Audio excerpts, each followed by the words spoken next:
I'm Joe Brooks, Director and Founder of Community Works Institute, and I want to welcome you all from literally all over the country. We have a couple of folks from outside the U.S. as is typical. Brief bit of background without storytelling, which would go on and on. I'm a former middle school teacher. A number of educators and I founded Community Works Institute about 25 years ago. And I'll share some of what we do very, very briefly, especially for those of you who have participated before in our events, but just to give you some context of where these spotlight sessions fit in. And let's see. So how's that? Everyone can see that well? Mm-hmm. Okay. I'll go, whoops. Sorry about that. So we're all about teaching for place, human connection. We've always been about things like service learning, place-based education. But I think at the end of the day, the bottom line with almost everyone, the thousands of educators we've been privileged to work with, it comes down to connecting students to the community. And in fact, schools and educators themselves. And that's the heart and soul of what we're about and what we do. There's our website address, communityworksinstitute.org. Using the community as a classroom is another great way to think about it. And certainly, you know, the social justice issues that exist in all communities. Our vision and our mission, we've found always that, you know, there are educators that are way out there in terms of comfort with innovation and outside the box thinking. And those that never really experience that sort of thing, particularly through typical teacher education programs, we see educators across the spectrum, and certainly from pre-K all the way through higher ed, community educators, museum educators. We think that's what's really special. I really do. I've had the privilege these many years to work with educators from just about every kind of context. I'm not going to begin naming them. They're just too many to name. We're also very focused on the idea of well-informed citizens, students who really are empathetic, and I don't think I need to connect the dots on where we're at as a society. So I won't get up on my soapbox, but it looks like we've got some serious work to do. And we think that place-based service learning and the work that we do through Community Works Institute is a great way to frame getting started with that or deepening that work. We do summer institutes for educators, and we have a winter institute coming up in January, which are opportunities to come together with other educators, like-minded educators, experienced and advanced and newcomers. And what everyone has in common is an inspiration for the work. And basically they're an opportunity to think deeply and design or expand existing or new projects in a very cohort-based setting. If you're familiar with communities of practice, we really resemble that model much. We also do school-based professional development and counseling, a little bit of that, consulting. And we certainly have a website with a lot of resources there and our YouTube channel, but we're also building a community platform, which will be a way for educators to come together and connect and share resources. And we can look for more on that in the coming month. And Community Works Journal, digital magazine. These are the upcoming events. The Spotlight Series, by the way, if you've already registered, you do not need and should not register again. I don't even think the system will let you. It's an ongoing series, and you'll get an update. We're doing 2 each week. I'm hosting one on Fridays. We'll mention the next one that's coming up next Friday, and Zach Ritter, my colleague extraordinaire, is doing one each Sunday at this same time. And our winter institute rather is the last week of January, and 2 summer institutes during the summer that are, the winter institute is a 3-day, both synchronous and asynchronous. So about 3 hours together, and the rest of the time as you choose to use it, coming back together. It's a very powerful experience. We actually, ironically, somehow, after many years of in-person institutes, it felt like some of our best institutes ever in terms of accomplishment and from the heart this summer. And it might just be where we are right now in general, but they were great virtually. So moving right along, there's the Winter Institute, the dates, the 28th to the 30th of January, and the Summer Institutes in June and July. And you can find more information on our website. today and a lot of other sessions that we've done over the years are available on our YouTube channel. I popped that into the chat, I believe. That's next Friday. We'll be with Victoria Martinez, an extraordinary educator from Alamosa in the San Luis Valley in Colorado. She's just fantastic. You will love what she brings. So I urge you to try to attend next Friday at 1 p.m. Pacific time. And our guest today, you got that, Zach? Mm-hmm. So our guest today, Dr. Khaleah Bradshaw, and I want to introduce Zach Ritter very quickly. Zach is just a really deeply valued colleague of mine that I've had the pleasure to get to know over the past couple of years, and we've done a lot of work together. I'm not going to go into details on Zach because I think it would be better if he introduces himself and then Dr. Bradshaw. But Zach epitomizes someone who really is a place-based person and all about all things social justice. So I'll stop right there. Zach? Well, thank you so much, Joe Brooks. Thank you, everybody, for being here. It's a Sunday. You could be anywhere in the world, but you're here with us. And we appreciate you. Dr. Bradshaw is in the building. This is great. This is really good. Joe Brooks is a friend and a colleague, and he is educator extraordinaire as well. And he has brought me along on several diversity consulting trips with K through 12 education in New York City and other places. And I appreciate you, Joe, for making all this happen. I'm Zach Ritter, got a PhD at UCLA in higher education. I have the honor and privilege to work with Khaleah, Dr. Bradshaw at Cal State Dominguez Hills. And I don't know, me in a nutshell, I'm passionate about taking this stuff from the ivory tower of higher ed and bringing it to the people and making it more accessible. So taking theory and really putting it into action and practice. And I think one of the ways that Khaleah, Joe, and I thought would be exciting was to have some of these conversations. So here we go. I know her as Khaleah, so it's weird to say Dr. Bradshaw, but I'm happy you're here. And we were just at Dominguez handing out meals, because every other week we hand out meals to folks that are experiencing hardship. And we can get into some of that work that we do there. But first, tell us about yourself. You just got your doctorate degree, dollars and cents. I don't know. I don't want to put you in a box. So tell the folks who you are and what you're about. Thanks, Zach. I never call you Dr. Ritter, but I think I'm going to start. So thank you, Dr. Ritter. It's really exciting to be here. So welcome to everyone here that's on Zoom and watching on Facebook Live. My name is Khaleah Bradshaw. I am super excited to be here. It's really been an honor and a privilege to have conversations in this virtual space during this pandemic. And when Zach reached out about this, I was honored to spend, an hour of my Sunday afternoon with you all. So I did just complete my doctorate degree. It has been 6 months, actually. I thought about that when you and Joe and I were speaking earlier. So it has been 6 months. I should give myself a cupcake or something to celebrate.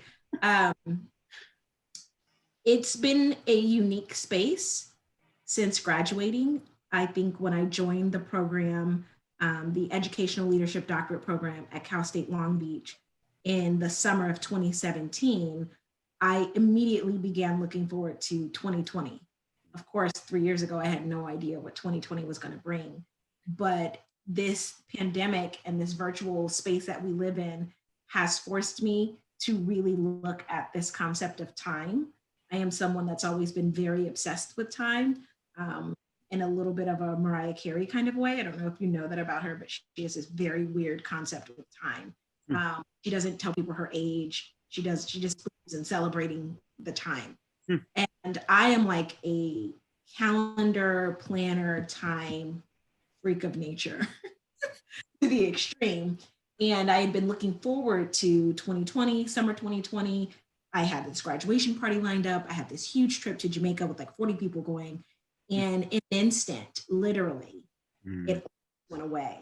And finding ways to celebrate an accomplishment in the midst of, racial injustice, riots, the craziest political climate of our time, of our generation, has been so weird. There was a better way than weird to say it, but that's what encompasses it.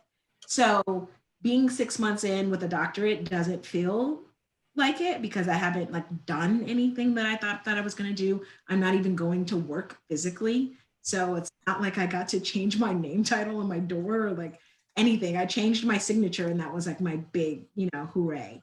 But I did just complete it 6 months ago, and the title of my dissertation is Dollars and Cents, the True Cost of Education for Black Women. And that is an ode to DJ Quick, who's from Compton, which I'm from Compton, born and raised. And it was a life-changing research project. That's the best way that I can sort of sum it up. So I want to get into Compton. I want to get into the dissertation. But first I want to back it up and say, some of the conversations that we've had, I think we really connected on this notion of having critical parents, right? And you told me some stories about your father who was like, at a young age, hey, you shouldn't buy this product because it's not justly made, or did you know about this about the Black Panthers, or did you know, Columbus was genocidal racist, or did you know? And really to an extreme extent of he was boycotting different products and teaching you at a young age what racial justice, class justice, gender justice looked like. Can you just explain a little bit about what that experience was like and how it affected you? It had an impact for sure. I don't know that being 9 years old and being fully aware that Columbus was a genocidal racist is healthy. I was a little weird and peculiar as a child. I was extremely precocious. My parents have always talked to me like an adult in terms of the way that we communicate, not telling me things that I didn't need to know as a child. And I had a childhood. I just enjoyed playing alone and I read a lot.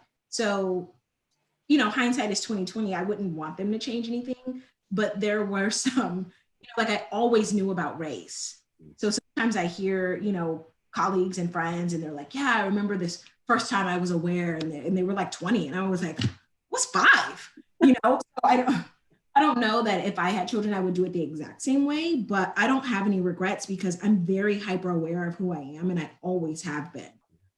I went to Christian schools mostly growing up that were not always racially diverse. So I was always aware of who I am. I was always aware that I was going to be treated differently, to the point to where if I wasn't treated differently, then I was surprised. Oh, they're white and they're liberal. Okay. It was, so I don't know how healthy that is growing up that way, but that's the way that I grew up, and now I'm grown, so I can't change it. And I don't really have any regrets about it. I think that it prepared me for where we are in this society today. I didn't have to get woke. I've always been that way. And that's because of the way my parents raised me. That's because of the way that my father was very adamant about informing me about race in this country. And none of what's happening now, or none of what's happened in the last 8 to 12 years, is a shock to me. I don't ever believe that we were in a post-racist society. So it's not like this is all what's going on now? It's oh, okay, welcome. I've been to this party by myself. I'm glad you arrived with the potato chips because I've been here by myself with the dip, So it's this weird concept sometimes when I just now, learning things, but I've learned not to shame people for their journey when it comes to race and society and how they acknowledge the space that we're in. But it's also made me a little bit tired because I've always been here. Shout out to Morgan Kirk, who just joined the conversation. We appreciate you. We see you. So she's our colleague. So the fatigue of you've been knowing this stuff since age 5. Tell us about, you're a 2-time alumna of Cal State Dominguez Hills. You did like poli-sci and African American lit, and also you're from Compton, which has changed probably dramatically from when you were a kid. Tell us about your experience in Compton and also at Cal State Dominguez Hills, where you still work, and you've probably seen that change over time as well. Yes. So typical lit major, I'm writing notes because I'll start talking about something else. Zach, we got to stay on track. This is what we do. So experiences in Compton. When I tell people about my childhood in Compton, I always reference W.E.B. Du Bois, he's not from Compton, but he had the double consciousness, like the veil theory. And I say that because I grew up in Compton, born and raised the first 21 years of my life. But after age like 6, I stopped going to school in Compton. So I always talk about like the veil and double consciousness, because growing up in Compton and living in Compton and then having friends in Compton, but then going to school in Long Beach or Downey always sort of created this two worlds for me that I kind of moved in and out of. So I love my community. I loved where I grew up. It was all that I knew. My parents are from Compton. My grandparents were the first Black people who bought a house in Compton. At that time, when they bought their house, it was all white. So dealt with tons of racism. A lot of people thought that Compton was always just this ghetto or this hood place, but no, it was prime real estate. They call it the hub city for a reason, because you have all the freeways that let off there, great for transport and metro and all of that. So I grew up there. It was all that I knew. It was full of family and love, and I had friends. And then as I started to get older, I realized that the way that Compton was perceived by other people was not the way that it was perceived by my family. So of course I was aware of Compton, right? NWA, gangs, all of that, but it was home. So I didn't have this distant distaste for it. But then when I would go around and proudly proclaim that I'm from Compton, people would look at me like, you don't look like you're from Compton. You don't act like you're from Compton. So that's when I started to put 2 and 2 together, that stereotypes in the media and the way that people perceive it, they expect everyone to be, I don't know, strung out on a corner on drugs or something, when tons of successful people have come from Compton and always have. And so I had someone tell me like a while ago, like, you shouldn't put that you're from Compton in your dating profile online. Wow. Like I don't want to date anybody who's afraid of me or who doesn't want to be with me because I'm, from Compton. And so I grew up having friends who I went to school with, who parents wouldn't let them come over because we lived in Compton. People thought Compton was, I don't know, Beirut or I don't know. Bombs over Baghdad. I'm not sure. So that was a strange experience for me, but it also just made me close to the people that I was close to and distant from the people who had a problem with it. And that's just been my experience. I still absolutely love my community. There's been a lot of changes in leadership.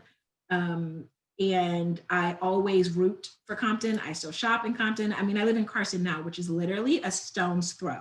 So, people who live in Carson, I don't know who's all watching this, so there's no shame in Carson. But, people think it's like Ladera or something, which is fine. I like Ladera as well. But it's like I could sneeze and they could feel it in Compton. Like, that's how close it is, especially because I live in North Carson. So I'm not somebody that's like, oh, I left my community and I'm doing so much better. Like, I still do everything as much as possible in Compton. When I grew up in Compton, there was not a lot to do there. So we would have to go to like Lakewood or Cerritos if we wanted like a quality grocery store, if we wanted a Target. And so like now Compton has that, they're booming, which is great. So I feel like it's only right that I go to my community where I grew up and shop and do as much as I can there. In terms of CSUDH, when I graduated from high school, I went to Compton College, which, coming from a private school, was a little bit of a culture shock because it was my first time going to school with so many Black people, and I loved it.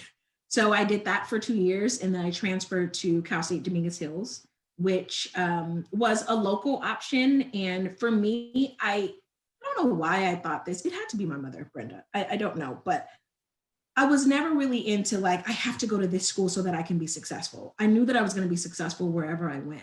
When I was in high school, I applied to Howard University and I got in, but my parents were like, who's paying for that? Like, I just had no concept, because even though my mom was a single mom and she struggled, and, I had no concept of like a struggle, because my mom hid the sacrifices that she was making to make this like amazing life for me. So I'm like, okay, I'm going to Howard. And she's like, are you? And I was like, yeah, I had like a dentist who told me that I should go to Howard. Like, you look like you belong at Howard. And I was like, okay. And I had like dial-up internet, AOL, and I'm like looking up Howard. I had no concept of like Washington, D.C. or money or whatever. And my mom was like, congrats, but you're not going. And so there was a little bit of shame, because I was like, well, what are people going to think? I have like this amazing GPA and I'm going to community college, but that's what I did. And it was affordable and it was awesome. And I transferred to Dominguez Hills after 2 years, and I stayed there for my bachelor's and my master's. And I was fortunate enough to get a job in higher ed after my master's degree. And it's been 9 years. So I've been on that campus since the fall of 2006. I was able to get 2 degrees and a job, and it's my home away from home. I do not tolerate any shame to Dominguez Hills. I will come for you. If you talk about CSUDH, that is my home away from home. I've put a lot into it, and they put a lot into me. I've grown up there, and I've been able to make major strides in my career because people there believe in me and they love me, and I've had a lot of favor at that institution. In terms of changes that have happened there, demographically, it's been a lot. It's been a huge shift. When I transferred there in the fall of 2006, it was almost 50% African American in terms of the student population. We had far fewer students then, so of course you have to look at the margins on that. But over the last 10 years, the demographics have changed drastically. A lot of people blame administration on that, and that's probably the easiest to blame. But there have been a lot of factors in that. One, I think this from a higher ed background, Zach, is you can't just look at like access, you have to look at retention. And so although a lot of Black students went to Dominguez Hills, they did not all stay. We didn't have a lot of the resources in place to keep students who were coming there from school districts that were not performing well. And now we do. The demographics of LA County have changed drastically. Our large Black feeder high schools that used to come out of LA and Compton, they're not Black anymore. And you can't blame CSUDH administration for, the population that's changing at Crenshaw and Fairfax. It's just changing. So I've lived through all of that. We've got new buildings now. I lived through the first recession and furloughs, which may or may not happen now again due to the pandemic. But that place is very much a part of who I am as an adult. CSUDH is very much a part of who I am. So, okay, there's a lot there. So you're talking about W.B. Du Bois, double consciousness. You're talking about your journey, which sounds like it's culminating to this dissertation about what does it mean to be a highly educated person, a highly educated Black woman, and then that feeds into the dollars and cents dissertation. Also, this, you taught me this, that Cal State Dominguez Hills started out as Cal State Palos Verdes, right? Yes. And then the 1965 Watts uprisings happen. Pat Brown, Jerry Brown's father, governor, says, we should do something for Black community that is not happy and is in 1965 experiencing police brutality. It moves to Cal State Dominguez Hills, which is a strange kind of choice. Maybe it should have been called Cal State Compton, right? But I guess it's technically in Dominguez. But and then so you like you said, it goes from being kind of this white working class neighborhood of Compton to a Black neighborhood, and now it looks like it's changing into a Latinx kind of neighborhood. Yeah, it's interesting. You said Cal State Compton. So a lot of people call it that, like kind of a joke, and that's fine. Some people call it that as like a diss. And, 11 years ago, I was at a Cal State that I won't name. And I was very active in undergrad and graduate school. I was in student government. I was student body vice president. And I used to travel every month to a different CSU to handle statewide legislation policy for students. Wow. So I was at a particular campus and there was a buffet line. I hate buffets, by the way, but whatever. There was a buffet line and I was making a plate. And a guy way in the back of the buffet line said, hey, is that Cal State Compton holding up the line? Ooh. It was not my shining moment, but I was like absolutely livid. One, he was Black, so that pissed me off. Two, he was from the IE, and everybody from the IE always try to act like they hard, like they know something about the hood, and they don't. And so that made me mad. But I like put my plate down, and so I probably exhibited like every stereotype that he knew about Compton. But like I just was so enraged because like he said it in front of the whole CSU system. He was trying to make a joke, and I was like, dude, you're not even hard. Like you're trying to be like a fake gangster. Like I was just so mad. He was in a Black fraternity. Like it was just all of these things. Like you're supposed to be on my side, you know? And then I'm like, are you mad that we have a higher percentage of Black students? Like I just didn't know where it was coming from. And so every time I hear Cal State Compton, I think about him, and it like makes my skin crawl. I don't feel like it's a diss because I'm from Compton. And so, but it makes, so maybe we can talk about this later if we have time, but like this idea of like, when you say Compton and Black, like the attachment to that. So like, that's the diss, right? Like, oh, the school is hood, the school is ghetto because it's close to Compton. But Compton is actually very, very affluent and they have very high property taxes. I don't think people realize that. And so does Compton. The property taxes in Compton are higher than Beverly Hills. Really? So when you think about these things, it's like people don't know. It's just, they just talk and they perpetuate these stereotypes. And it can be very harmful and hurtful to the people who are from there and to the community, you know? But it's classist and it's racist and it's anti-Black, but that's probably another topic. Originally, Dominguez Hills was supposed to be the Harvard of the South Bay. Sat atop a hill in Palos Verdes. After the Watts riot, like as you said, Pat Brown was doing a survey of the land and literally was like, there needs to be some hope in this community and there needs to be a place of education. And so the university moved from Palos Verdes to Carson. And that is where, you know, it still resides. And so it's the University of the South Bay. It sits in a place where there are not a lot of educational opportunities, although we are in Los Angeles County and Los Angeles County has tons of educational institutions. It is one of few in that area. So when you look at like assembly districts and Senate districts and, you know, county lines and all of those things, we are, you know, represented by a myriad of overlapping politicians, which can be very interesting when you look at elections and service areas. So it has a rich history that very much intertwines with my own history and who I am. And so even though I did not, you know as at an early age as a child that I was going to go to Dominguez Hills, the school is very much a part of like my identity. So, okay, several things. One, if folks have questions, please put them in the chat box. And when we get closer to the end, we're going to start asking some of those.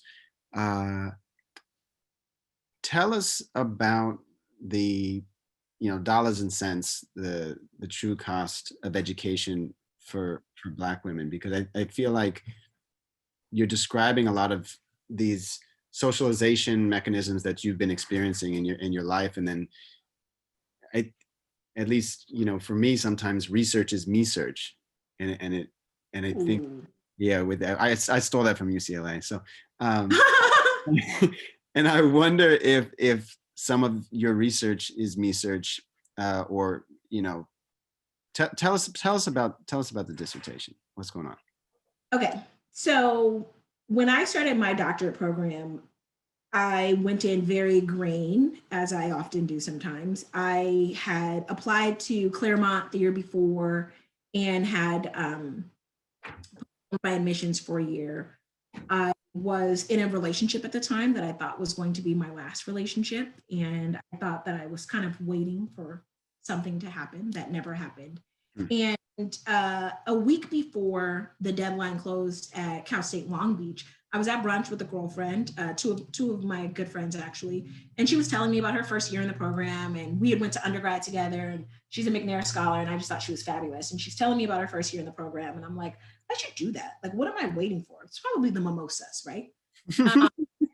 What am I doing? What am I waiting for? And she's like, yeah, like I wish you would have told me sooner because the deadline closes on Wednesday. This is brunch, Sunday brunch. And I'm like, okay, yeah, you're right. I went to bed. Monday at work, I'm like, I'm applying. I called Cal State Long Beach and I talked to the director of the program, and she's like, yeah, you should probably wait till next year. I mean, there's no way you're going to get everything in on time in 3 days. Like we want people to think about this. This is a huge process. And I'm like, yeah. So how many letters of rec did you say that I needed? So long story short, I applied in 3 days. I mean, luckily I work at a university. So I was like writing to like the provost, like, write me a letter of rec. Remember I did that grant? Like, literally running all over campus. Luckily I used to work in the admissions office at Dominion Hill. So I went downstairs. I was like, I need transcripts, stat. I pulled it together. I had tons of writings from my lit program. I have a master's in African-American lit and political thought. So I was like, how recent does my writing sample need to be? I'm like blowing, blowing off dust on that one topic from 09. Whatever, I got in. I got an interview. I got in, and then I was like, I'm going to get my doctorate degree. And it all happened so fast. So I didn't really have enough time to freak out until things started happening in my personal life. That relationship ended after my first semester. And then I don't have time to cry. Like, what kind of program is this? They don't care about my life. So I just had to pull it together, and I realized like the writing demands were intense, and they started talking about comps, and they started talking about a dissertation. And I knew then that whatever I wrote about was going to have to be something that I could write about. Under duress, under distress, whatever. And there's not a lot of topics that I feel passionate about. Black people, I could write about all day. Relationships, I could write about all day. Issues about Black men and women, all day. I could just start, journal. It just comes. So I was trying to figure out what I could write. And I went through a couple of different versions. I went through ups and downs in the programs. I did not pass my qualifying exam the first time. I was absolutely distraught. I'd never failed anything like that. And I was like ready to quit. I was like, no, I'm good at everything. I went through tons of personal issues while I was in this program. It was like, the program did not care. Life was still going on. So I initially started to write this paper that was going to compare the issues of Black men to Black women. And my advisor, who's a phenomenal Black woman in the program, she said, people talk about Black men all the time. And I'm not saying that they do, right? But she was like, you're a Black woman. Just talk about Black women. Have to talk about Black men as well. You don't have to include them in the conversation. The stories of Black women can stand alone. And that really hit me, because I was in my mind, even as a Black woman, thinking we're not enough. And I felt shamed, but I also felt empowered. Like, we are enough. I'm just going to write about Black women. And so then it became the time to find a dissertation chair who was okay with this really Black dissertation that I was going to write. And there were some faculty members who I won't name, but didn't think that it was an academic topic. They didn't think that it was academic enough. And you talk about the ivory tower, and I know that very well. I was an English lit major in undergrad. So who's in the canon? Old white men. So I had like one professor who was Asian who taught African-American literature. And I was like in awe. Like, it opened my eyes because, Chaucer and Shakespeare, and that's the canon. But there's so much richness in the diversity of literature. And so I took that mentality, and I got an amazing dissertation chair who's Latina, and she believed in my topic, and she believed that it was a real issue and that we could make it academic because it was academic. And we went for it. And I got a committee that believed in it and believed in me. And the rest is history. So the premise of my study, I did a qualitative study looking at single Black women with advanced degrees and talked to them about whether or not they believe their education played a negative role or had a negative impact on their dating and romantic lives. So it started off as this like very sexy topic about like me. Why can't I find a man? I have a master's, double master's. I'm educated, I'm single, get my hair done. What's wrong? You know? And that was like it, right?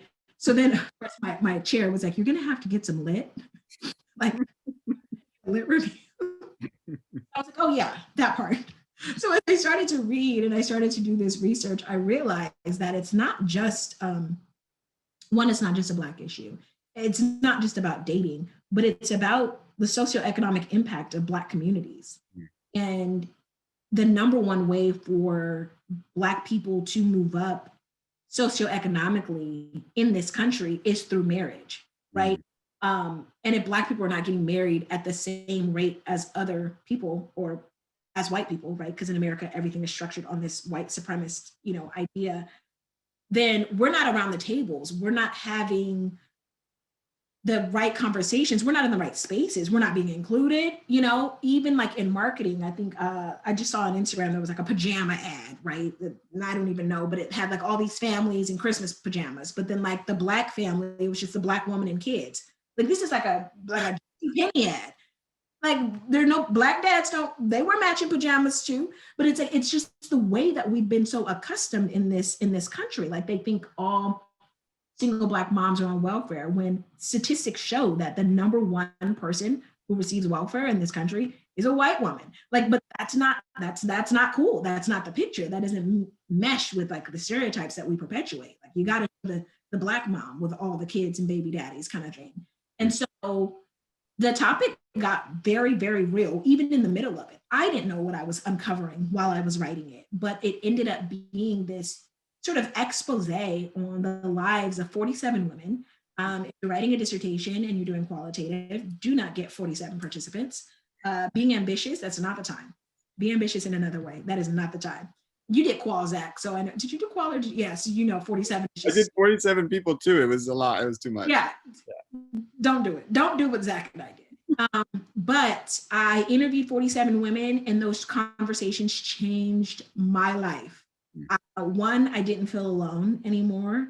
Two, I realized that there's a lot of complexities about the experiences socially of Black women who traverse through undergrad and go on to grad school, which is already such an isolating experience where you don't have a lot of friends and family who understand and get it. But then at the same time, you're looking for a partner. 40% of Americans find their life partner in college. Oh, we don't find them in college, then where are we going to find them? And then now you're looking to see like, well, do I want a college educated Black man? Well, of course, I'm college educated. Okay, well, let's look.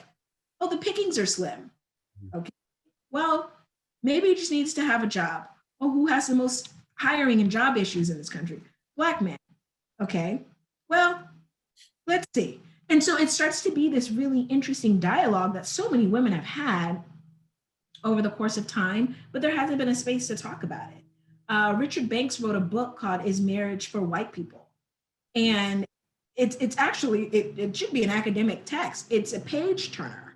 It talks about how difficult it is to even find a partner worth marrying if you do have these qualifications and standards for what you're looking for in a spouse. So that's the premise of the study. It was an amazing experience.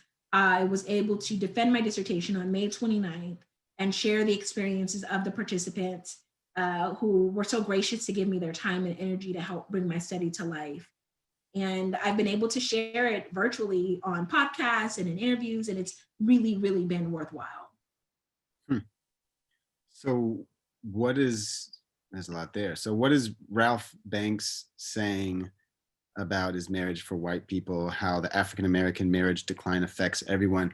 And what is Dr. Khaleah Bradshaw saying about, like, there's these ideals that I want as a Black woman, and then the reality is I'm not finding it. And we also know from research that Asian men and Black women are the least talked to selected group on dating sites. So what some of the folks on the call probably are in this session are interested, what's going on here? What's the sociological racial wealth gap? Like, what's happening here? A lot is happening. I'm actually working on an opportunity to talk with an expert who works at, I can't think of the dating app, but to talk about that, because she finds my study interesting and it's actual. How's that for Ivory Tower? No. What the data showed was throughout the lives of Black women who are looking to date, and I can only talk about my study. So the ages ranged from 26 to 55. Yeah. All but 3 had never been married. 4 of them had children. So we're largely talking about a group of never been married single women with no kids, with the exceptions that I just shared. And most of what came out were, are we dealing with regional issues? Right? So, you know, if you're in Michigan, that's a high blue collar area. Is a blue collar gentleman interested in a woman with a PhD in neuroscience? I mean, am I interested in a man with a PhD in neuroscience? But, you know, I had my favorite participant, and I think I told you this, was a young woman who had a PhD in chem. She had just been offered a tenure track position at University of Kentucky. She was doing her postdoc at a research firm in Philly. And she had been there for years. I mean, this was a career student, but she was phenomenal, brilliant mind. She had a boyfriend who worked at Barnes and Nobles, and they had been together for some time. He broke up with her. This was like right before my interview. So she, like, we're talking about, she's crying. I'm like, oh my God, you know, I felt so bad because I'm just reading my interview questions. Like, so tell me about it, you know, and she's like, you know, and long story short, he broke up with her because he didn't feel like he fit in her world. So she had been making these mental concessions, like, stay with him, he loves me, like all this stuff. And I'm like, God, there's nothing worse than getting dumped by somebody that you didn't really want to be with in the first place. And like, nothing against Barnes and Nobles, but she was like, I got dumped by the guy at Barnes and Nobles. Like, who's going to be with me? And it was because she took him to a work event.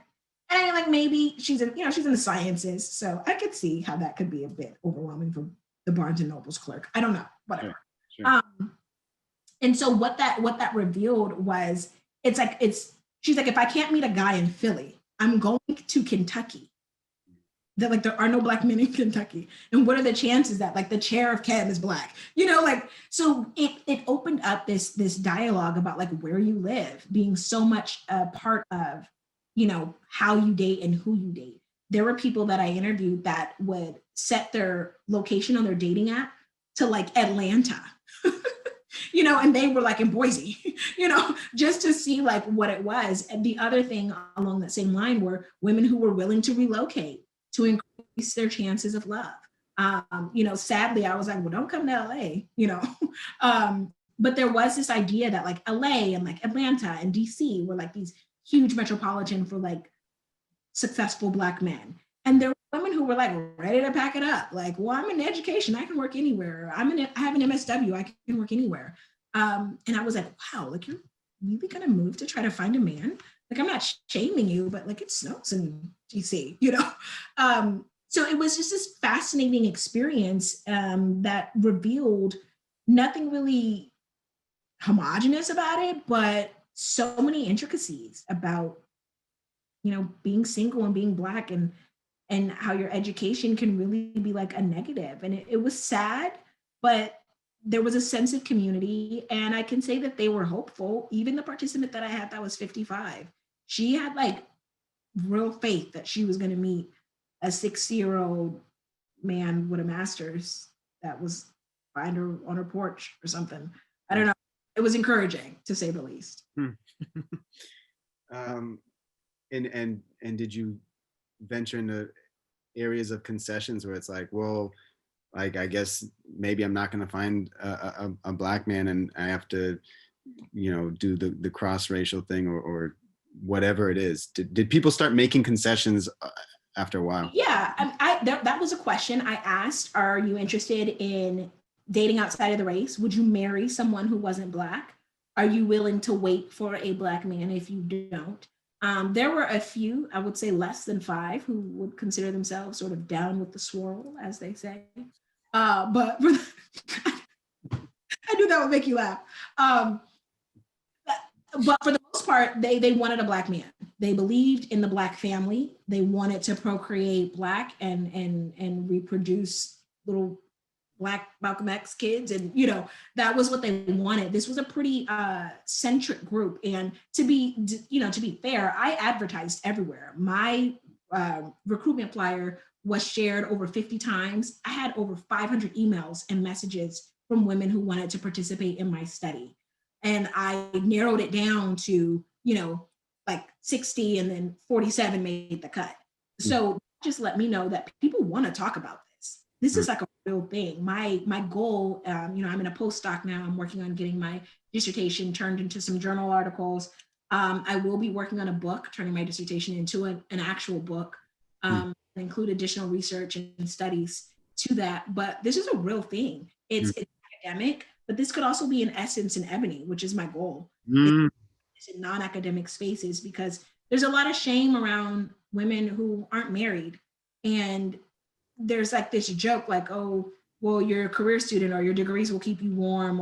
And a lot of times these women have not asked for this. It's been, they've gone to get educated. It's been their journey in grad school that, if you're a McNair scholar or a Bill and Melinda Gates Foundation scholar, and they give you 10 years to get your bachelor's, master's, and PhD, then you go where the money goes. You know what I mean? It's the opportunities that they've taken to improve their lives has now caused somehow a disadvantage in their romantic life. And none of them wanted that. Right. None of them sought out to achieve.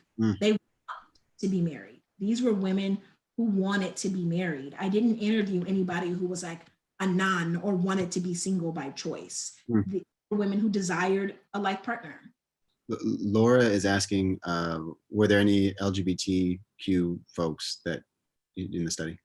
I did not. And that was not in any way towards shame towards that community. It was, if you write a dissertation, you'll know you have to have one topic. My chair was like, you have way too many themes. I wanted to include men. I wanted to include, all of the, and I couldn't. So, and I got some kickback on that. I got a lot of hate mail. That's the other thing. When your recruitment flyer goes viral and your email address is on it, I got a lot of mean, nasty emails from people who called me bitter, called me names, thought that my dissertation was male bashing. I fought back a lot from faculty, even my dissertation committee, who wanted me to include like, oh, Black women are single because Black men are in jail. No, I didn't include anything like that, because when you look at the percentage, that's not the case. Black men are disproportionately in prison, and that's an unfortunate situation. And many of that is, unlawfully, and you know that very well, Zach, but not why Black women are single. And if you look at that data regionally, that doesn't even always apply. So I was very, very gentle and uplifting to my Black kings. It's not a bashing paper at all. No, I did not include the LGBTQ2+ community in the data. I have another question. Were there any like role models or mentors for you growing up, whether in the K through 12 system or outside, that really influenced you? So my dad was in education. He was a principal and a teacher at a Christian school in Compton. My parents always wanted me to be a teacher. I went to Dominguez Hills to, originally I wanted to be a journalist. I wanted to be like Pat Harvey. That was short-lived. I love Pat Harvey, but I just didn't go that route. And I went to school to be an English teacher, and I did not enjoy it. And so I went back to grad school to figure it out, and I kind of landed in higher ed, sort of by default. I was a super involved student, and the VP of Student Affairs said, hey, what are you doing after grad school? And I said, I'm looking for a job. And she said, you can work for me for 3 months. And while I worked for her for 3 months, I looked for full-time employment. Into permanent, and it turned into a career at Dominguez Hills. So I didn't necessarily have a lot of like role models in higher ed. I have a lot of mentors now that work at Dominguez Hills and that work at other institutions that remembered me from a student leader and just kind of looked out for me. But I didn't set out to have a career in higher ed. So I really wasn't looking that way, you know. Like, in my head, Malcolm X is my mentor. Hey, so tell me more about, so I know we're gonna have to wrap up soon, but going off of Malcolm X as your mentor, and I know you're associate director of external and community relations at Dominguez. If we can, I mean, pandemic time is a great time to go to a creative imaginary space. If you could do the dream job with Malcolm X in mind, or whatever, what would that look like? My dream job in higher education is very Black. I don't know that it's hireable per HR, but I would run a department. I would lead a team that focused on access, retention for Black students. And not to say that we don't have that already, right? But it would be like really, really Black, really centric, and it would use, you know, King, X, Du Bois, Ella Baker, Marion Wright Edelman, right? Like the greats, and would like recruit. It would be qualitative. I'd be like, why don't you want to go to college? Or I'd talk to the mom. Like, it would be really deep and intense. and I believe it would result in change. You know, one of my like best friends, Joy, she, like, we say we're gonna win the lotto and like open up like a charter school. And like I don't know, I just have like these visions of better success, because I think that access is an issue in the Black community. It's an issue with education. It's an issue with parents. It's a lack of information, and you need bodies on the ground to make that change. So I would do that. In community relations, we have a lot of great partnerships with the California Legislative Black Caucus. Anything that I can do in my physical title, in my realm, I'll make it happen.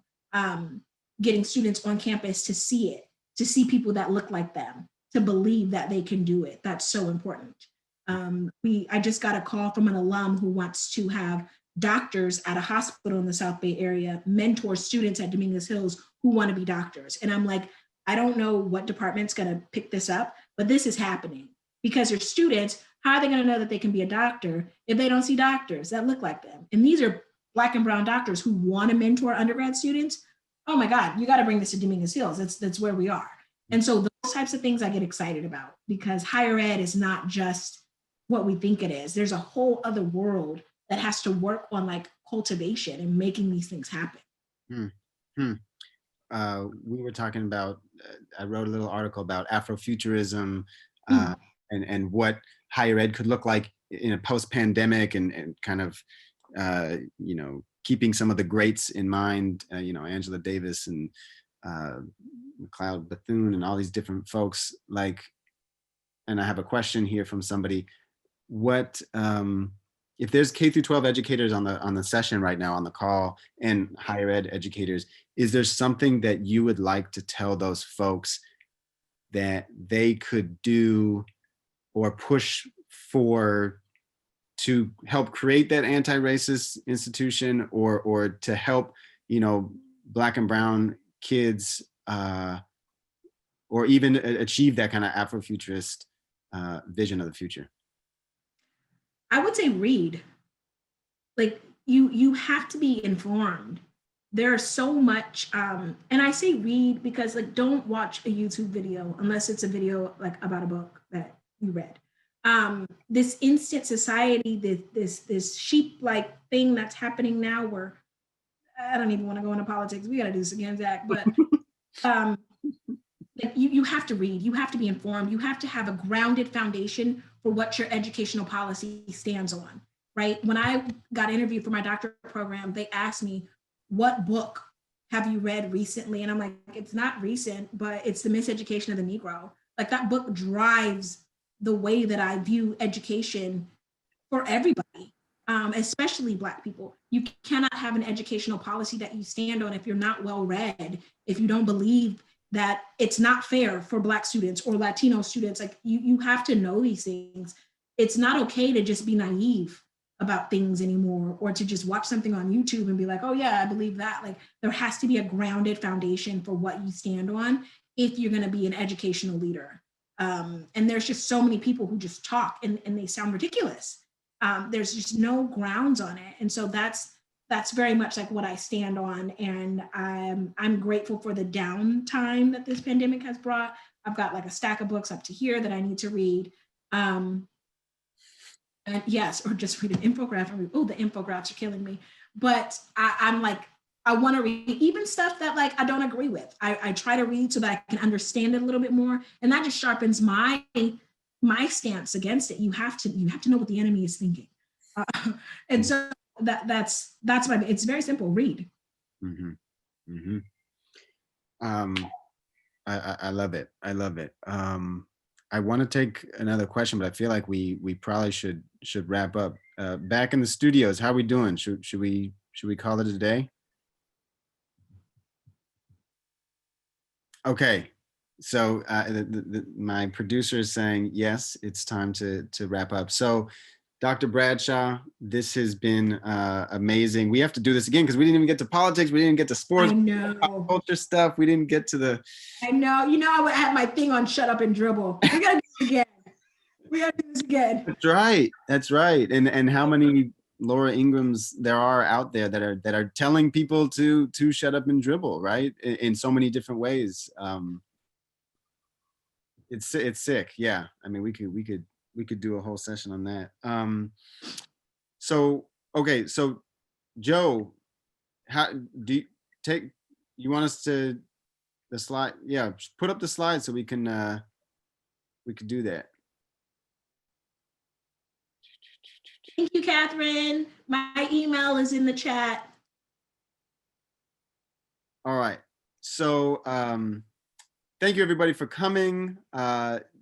Joe, lead us through these slides, and we're gonna have another guest next week, Anthony Emeka, who's a good friend. Your contact information is there, Zach, and in the chat, Dr. Bradshaw's contact information again, right? Yeah. Yes. So you can follow up. This is next in the Spotlight series this coming Friday. I guess I'll say something about Tori. I mentioned her before. I had the great honor of getting to know her and working with her in Alamosa, Colorado, which is kind of on the top of the world. It's twice as high as Denver. And she's just a great collector of stories, a community builder, and Zach's met her. She was out here with us in Los Angeles. She's quite awesome. So we're going to spend an hour in conversation with her next Friday. She really knows what's what with ethnography, story collecting, storytelling, and various ways of building community. So she'll be with us next Friday at 1 p.m. Pacific time. You don't need to register again. If you're here, you've already registered. And you'll get an update email reminding you towards the end of next week. And again, that's Friday. Zach, you want to pitch a show up on Sunday? You know, Joe, you would love this a lot because this was a community moment. I was at the tennis courts, and then I met this young man, Anthony Emeka, and we just started talking about race and history and politics, and he was a brother from another mother, and so we just started befriending each other, and so he's going to be on, and he's a kind of an entrepreneurial guy, an entertainment guy, and he's very well steeped in racial inequity in America and where we can go next to try to make a better society. 1 p.m. next Sunday. Same bad time. That's right.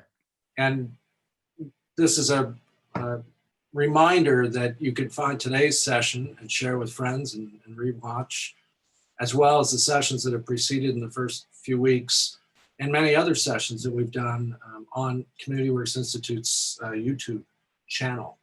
So subscribe, give us some likes, and you can share those very easily.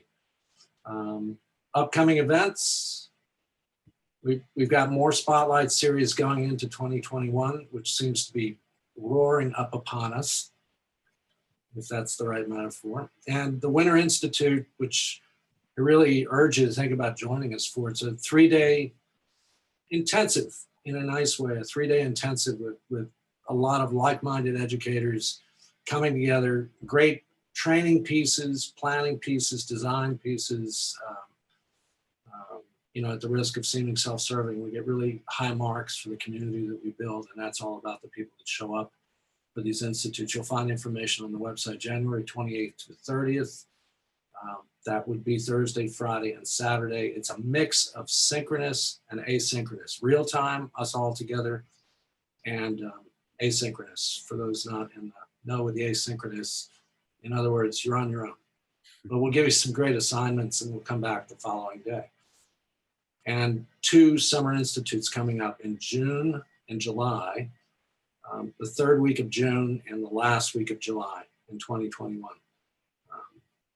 Hopefully we'll be back to in-person sometime soon. We miss running the streets with our teachers, doing the work we do in the streets, but these virtual institutes, surprise, surprise, have been some of the most powerful that I've been a part of. And I think that's it, Zach. Hand the mic back to you, but there's the website address. So close us out and take us home, brother.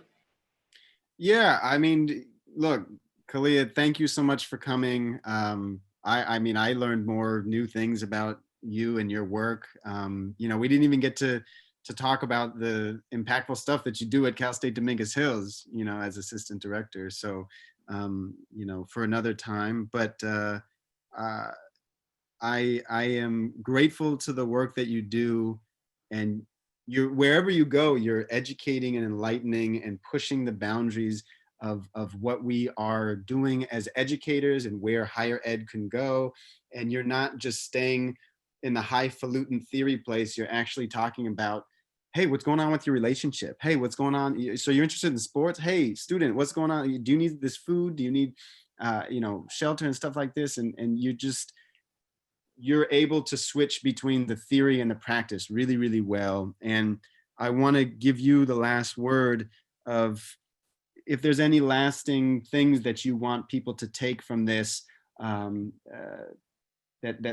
could help them through another tough week of a pandemic, or something that you'd like them to know about where we can go as a collective society in the future. Sure, I appreciate that. I can't do the highfalutin theory stuff because I don't know it.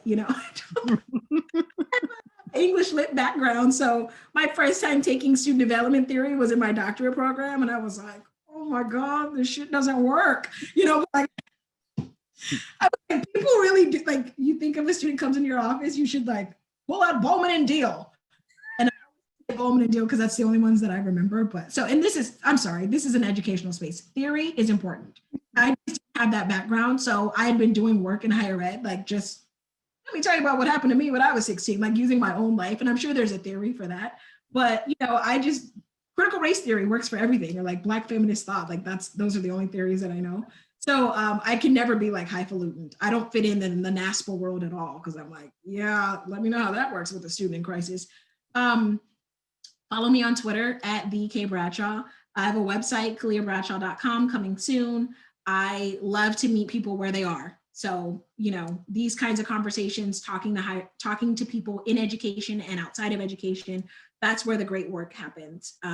There's nothing to be like, at highfalutin about anything, because there's real work and there's real lives at risk here. So I just prefer to have conversations and talk about the real things. My email is in the chat. I love to do speaking engagements, and I've been fortunate. Zach has connected me. You should be my manager. I'm going back to that church in Palos Verdes next month. So encore, right? So yeah, book me, call Zach. He's my manager. So this has been a huge opportunity. Thank you, Joe. Thank you, CWI. This has been an amazing experience, and I wish you all the best. Stay encouraged in this pandemic. Be safe, social distance, wear mask. I'd like to go to Jamaica next summer, so let's get these numbers down so we can travel. Thanks a lot. Amen to all that. Thank you, everybody, for coming, and have a beautiful rest of your Sunday.